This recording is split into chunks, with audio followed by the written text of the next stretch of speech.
बच्चों की सेहत का तहफ़्फ़ुज़ पंजाब फूड अथॉरिटी की अवलीन तरजीह है। डीजी फूड अथॉरिटी की हिदायत पर फूड सेफ्टी टीमों का स्मॉल स्टेट और ख्याली में ऑपरेशन जारी। 2 कन्फेक्शनरी यूनिट्स को 1 लाख के जुर्माने आयद। भारी मिकदार में नाकस एक्सपायर फ्लेवर और रंग तलब कर दिया। प्रोसेसिंग एरिया में हशरात की मौजूदगी, जाले और जंग आलूद बर्तन मौजूद पाए गए। कन्फेक्शनरी की तैयारी के लिए ममनुआ रंगों और फ्लेवर्स का इस्तेमाल किया जा रहा था। इंतहाई लाजम रिकॉर्ड, वाटर टेस्टिंग रिपोर्ट और मुलाजिमीन के मेडिकल मौजूद न थे। कवानीन के खिलाफ जमीन पर अशिया की पैकिंग की जा रही थी। वजीर आला पंजाब के हुक्म पर छोटे बड़े तमाम फूड पॉइंट्स और यूनिट्स की चेकिंग अमल में लाई जा रही है। मिलावट का खात्मा पंजाब फूड अथॉरिटी की अवलीन तरजीह। जालसाजी करने वालों का कारोबार जड़ से उखाड़ दिया जाएगा। शहरी अपने इर्द गिर्द मिलावट करने वालों की इत्तला पंजाब फूड अथॉरिटी को दें। तर्जमान फूड।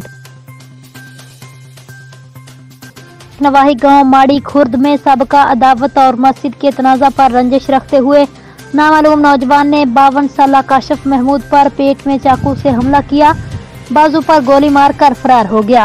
रेस्क्यू 1112 ने इत्तला मिलते ही बर वक्त मौका पर पहुंचकर जख्मी काशिफ महमूद को फर्स्ट एड के बाद THQ हॉस्पिटल नौशहरा विरका मुंतकिल किया, जहां से तशवीशनाक हालत होने के बायस रेस्क्यू 1112 के जरिए DHQ हॉस्पिटल गुजरांवाला मुंतकिल कर दिया गया है।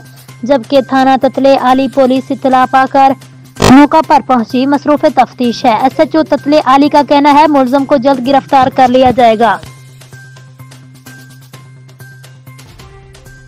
लेस्को की बेदियां रोड सब डिवीजन का बिजली चोरों और नाहिदगान के खिलाफ क्रैकडाउन।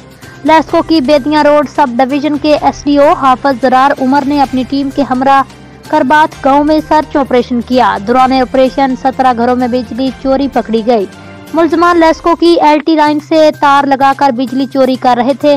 SDO बेदियां रोड हाफिज जरार उमर ने मौका पर तारे कब्जे में ली और कनेक्शन मुनक़ता करवाए। मुलजमीन के खिलाफ FIR के लिए दरखास्तें मुतल्लिका थाना में जमा करवा दी गई। महकमे की जानिब से मुलजमान को लाखों रुपए का डिडक्शन बिल भी चार्ज किया जाएगा। वाज़ेह रहे वज़ीर आज़म मियां शहबाज शरीफ की हिदायत के मुताबिक chief executive LESCO engineer Shahid Haider की ज़ेर क़ियादत डिस्कोज स्पोर्ट यूनिट का बिजली चोरों के खिलाफ ऑपरेशन जारी।